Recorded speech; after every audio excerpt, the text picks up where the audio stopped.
In our headlines on this Tuesday, November 18th, here in South Korea, President Lee Jae-myung sits down for a summit meeting with UAE President Mohammed bin Zayed Al Nahyan on this Tuesday in Abu Dhabi, covering advanced technology, defense and energy.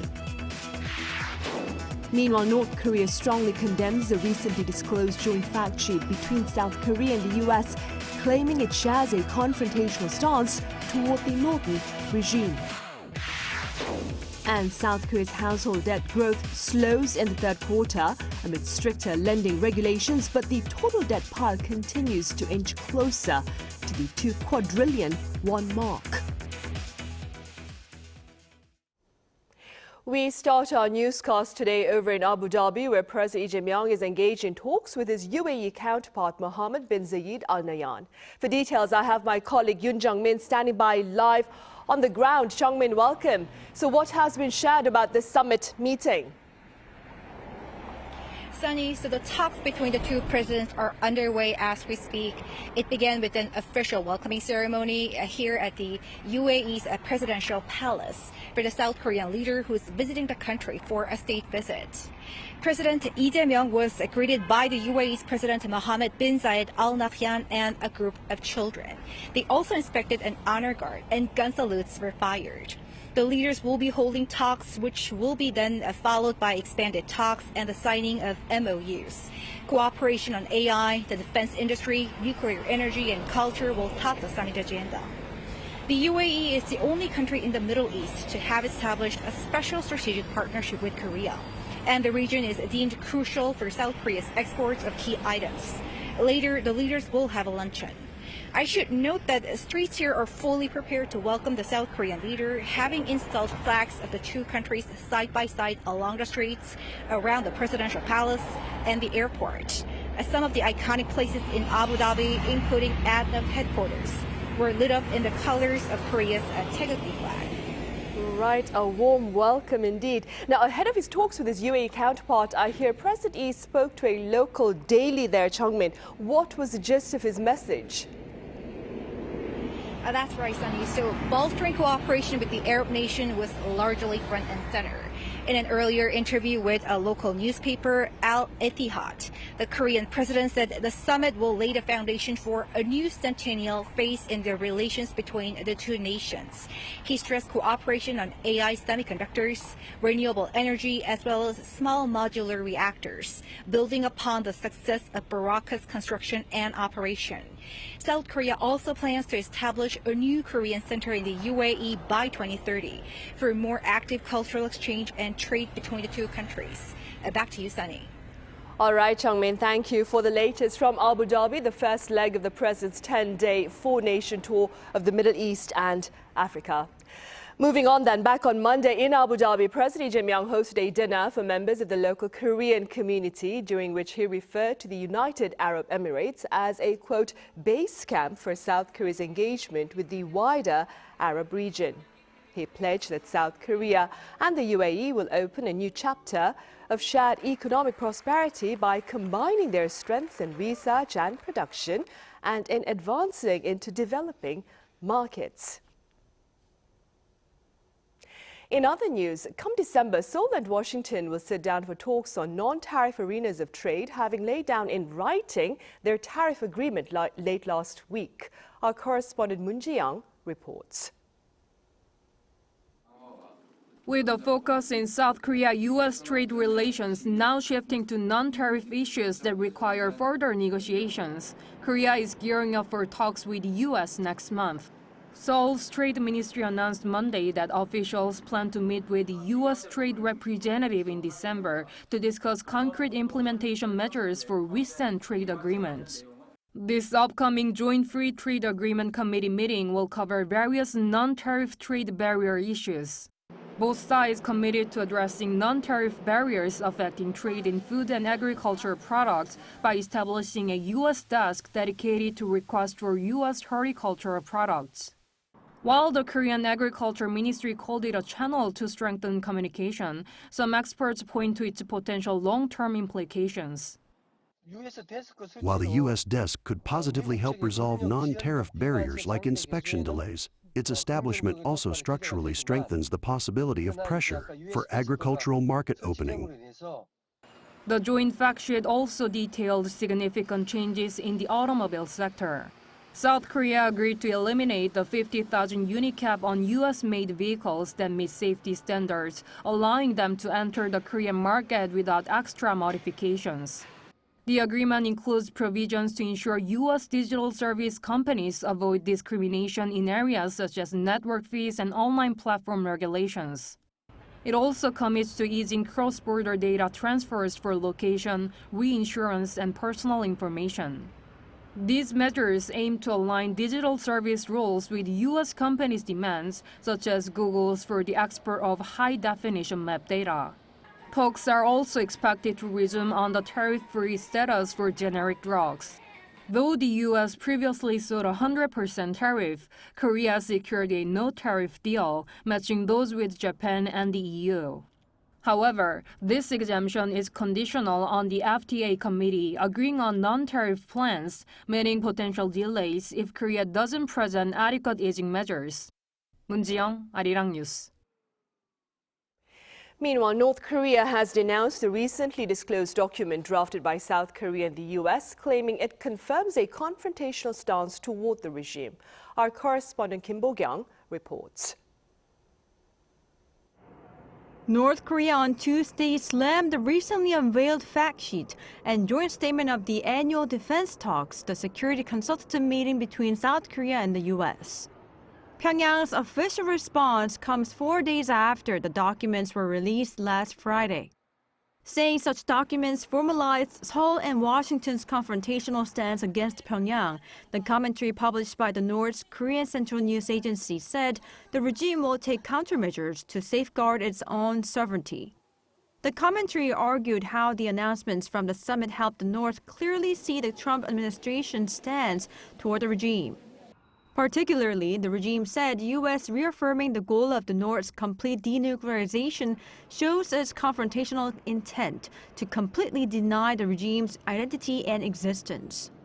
Regarding the part that said South Korea and the U.S. would cooperate to implement the 2018 North Korea-U.S. joint statement made in Singapore, Pyongyang said this showed the shameless side of Washington and said that the U.S. had scrapped and nullified past agreements. On the U.S. approval for South Korea to build nuclear-powered submarines, the regime criticized the move as a grave development that destabilizes not only the military and security landscape of the Korean peninsula, but the entire Asia-Pacific region. Calling South Korea's pursuit of nuclear submarines a stepping stone for its own nuclear armament, it warned that this will inevitably trigger a nuclear domino effect and spark arms races in the region. To this, South Korea's presidential office said that the South Korean government does not have hostile intentions toward the North and that it will continue to make consistent efforts to ease tensions and restore trust between the two Koreas. The top office underlines that the security cooperation between Seoul and Washington is to strengthen security and safeguard national interests. Meanwhile, South Korea's unification ministry said Pyongyang's response is rather calibrated, as it does not mention the names of the country's leaders. Kim Bo-kyung, Arirang News. The world's largest virtual asset exchange may be playing a crucial part in facilitating North Korea's money laundering. Our Pyongyang explains. According to the International Consortium of Investigative Journalists, or ICIJ, about $900 million worth of stolen Ethereum flowed into 5 Binance accounts as part of a large-scale laundering operation. The funds are believed to come from the roughly $1.5 billion Ethereum theft carried out earlier this year at a Dubai-based exchange, making it one of the biggest crypto hacks ever recorded. Investigators say North Korea's Lazarus Group used a crypto swapping service known as Thorchain to convert the Ethereum into Bitcoin before transferring it into Binance accounts. Blockchain data from those accounts shows transaction volume surging over a 10-day period that experts believe aligns with the laundering timeline. The ICIJ examined transaction records from Binance and other exchanges with more than 20 blockchain specialists and analytic firms. Their findings indicate that Binance failed to block illicit funds tied not only to North Korea, but also to major criminal organizations around the world. The Huiwan Group, linked to large-scale scam operations in Cambodia, was also found to have deposited at least $400 million into Binance between 2024 and 2025. Others include Mexican drug cartels, Chinese fentanyl traffickers, and Russian money laundering groups. In a response, Binance said it cannot prevent deposits from being placed on the platform, but emphasized that it cooperates closely with global law enforcement agencies and takes action when suspicious activity is identified. Pyongyang, Arirang News. Meanwhile, former U.S. Secretary of State Mike Pompeo, who headed nuclear talks with North Korea back in 2018 and 2019, believes there is virtually no way to persuade the regime to renounce its nuclear weapons program. The remarks were made at a forum in Virginia on Monday local time. He claimed there are no carrots to engage North Korea and that the number of sticks is low as well. He added that if he could do it differently, he would focus on China and deter it from using North Korea as a strategic tool. He also placed his weight behind South Korea's nuclear submarine ambitions, adding that Washington needs to ensure Seoul has sufficient defense capabilities as Pyongyang has nuclear weapons capabilities.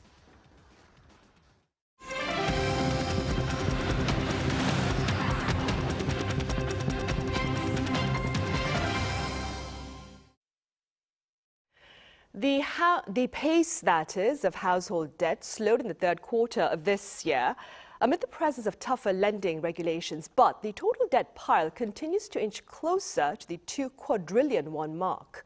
Our Kim Do-yeon reports. The Bank of Korea announced on Tuesday that the total balance of household credit stood at 1,968 trillion won, roughly $1.36 trillion at the end of September. This is an increase of 14.9 trillion won from the previous quarter. While still an increase, it marks a significant slowdown from the second quarter, which saw revised growth of 25.1 trillion won. The slowdown was led by household loans, which grew by 12 trillion won. Mortgage loans increased by 11.6 trillion won, a smaller rise than the previous quarter's 14.4 trillion. The central bank attributed this to the government's debt management measures implemented on June 27th, implemented to tackle rising home prices and a limited number of mortgages being taken out. The slowdown in the growth of other loans is attributable to credit loans switching to a decrease. And as for whether this is the effect of the policy, well, because credit loans themselves were restricted to within a borrower's annual income, you can see this as being mostly the effect of the policy. The central bank stressed that its primary goal is not to drastically shrink the debt, but to stabilize it relative to the size of the economy. First, I would like to state that the government and the Bank of Korea are aiming to gradually stabilize the household debt to nominal GDP ratio downwards, rather than drastically reducing the scale of household debt itself. On that front, the BOK noted that with real GDP growing 1.7% in the third quarter, the household debt to GDP ratio is likely to fall. The bank expects this stabilizing trend for mortgage loans to continue as the effects of both the June and the additional October regulations are felt in the market. Meanwhile, sales credit, which is mostly credit card debt, rose by 3 trillion won. The BOK attributed this to increased car usage during the summer vacation season, local tax payments, and a general rebound in private consumption. However, the slowdown in total loans masks a surge in debt-fueled stock investment. While bank and other institutional loans fell, loans from securities firms and other intermediaries increased by 3.7 trillion won, about $2.5 billion, amid a bullish stock market. The central bank noted this trend may be continuing as separate October data showed. Other loans rising by 1.04 trillion won, while $955 million, partly due to stock investment demand. Kim Do-yeon, Arirang News.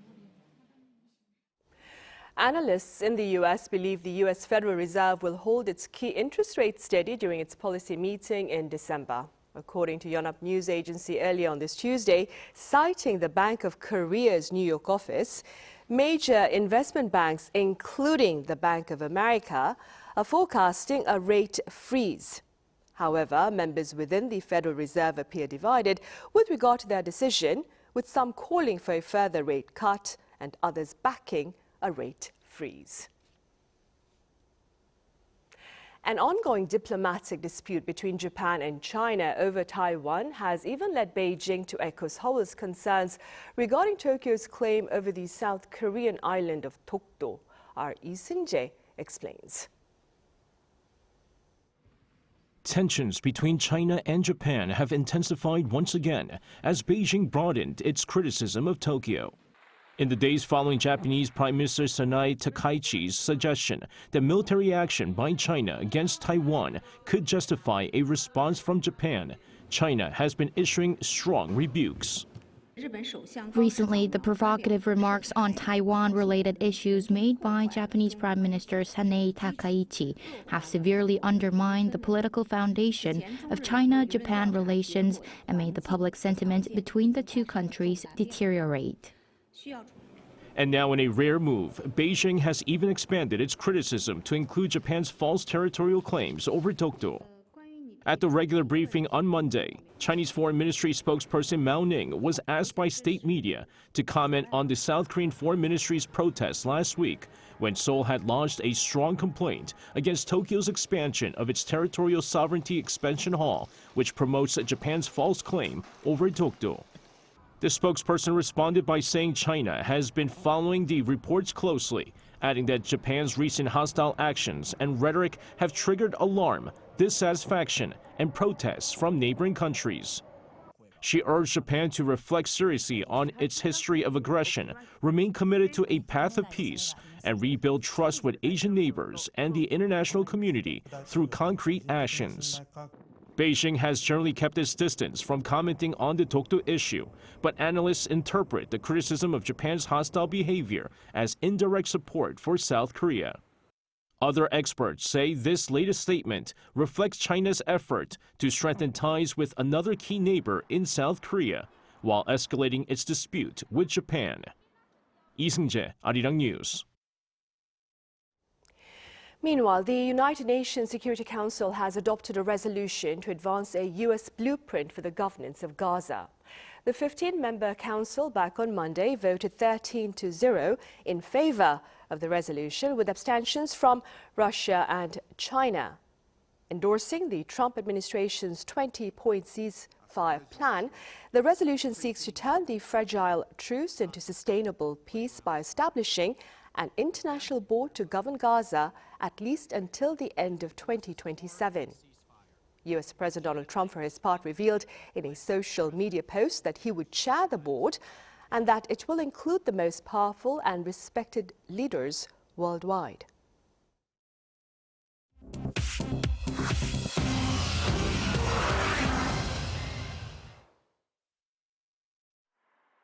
This is The World Now, bringing you everything you need to know from around the globe. Starting in Poland, where the country's prime minister has said that a powerful blast on a railway line leading towards Ukraine was, quote, an unprecedented act of sabotage. The explosion on Sunday morning tore through a section of track, forcing a train to stop before reaching the damaged gap. No one was injured.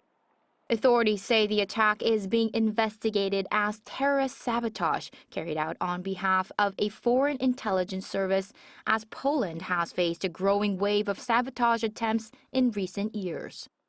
A second incident on the same route later forced another passenger train to stop after damage was found on overhead lines. Officials say the probability of foreign involvement is, quote, very high, calling this one of the most serious threats to Poland's infrastructure in recent history. The government has convened its National Security Committee and ordered inspections along the rest of the line towards the Ukrainian border. In Bangladesh, former Prime Minister Sheikh Hasina has been sentenced to death for crimes against humanity linked to last year's student-led protests that forced her from power. A domestic war crimes tribunal found that during the unrest, she authorized lethal force, which killed about 1,400 people.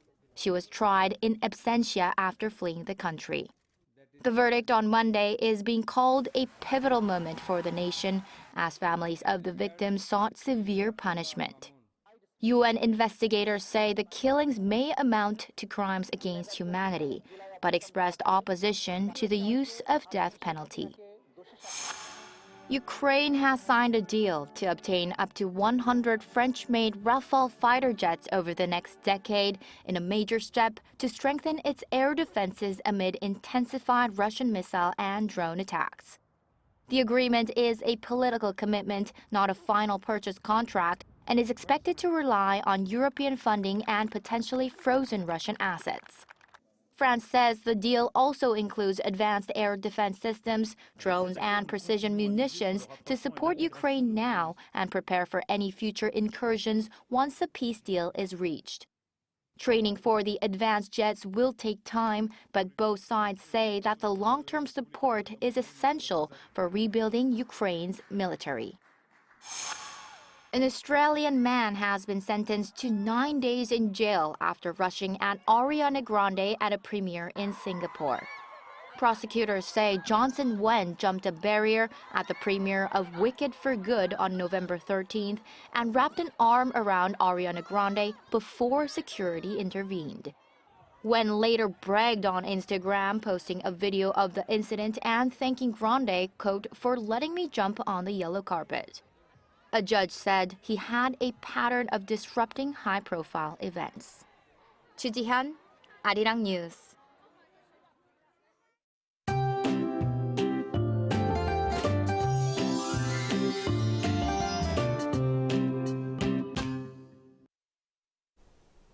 This morning was the coldest so far this fall. The first snow was also seen in Chungcheongnam-do province today as the rain turned into snow in the cold weather. It was 9 days earlier than last year. This cold spell continued even during the day, with daytime highs topping out at single digits all over the country. The freezing temperatures will continue tomorrow morning, with Seoul plummeting to -2 degrees Celsius, which is similar to today. Temperatures will recover back to the average temperatures for this time of year from Thursday afternoon. Tomorrow morning, Chuncheon will start off at -5 degrees, Daejeon and Daegu at 0 degrees. Daily highs will rise up to 8 degrees in Seoul and Chuncheon, 9 degrees in Daejeon. As a dry weather advisory has been issued for parts of the East Coast, please take extra precautions not to cause any wildfires. That's all for Korea. Here are the weather conditions around the world.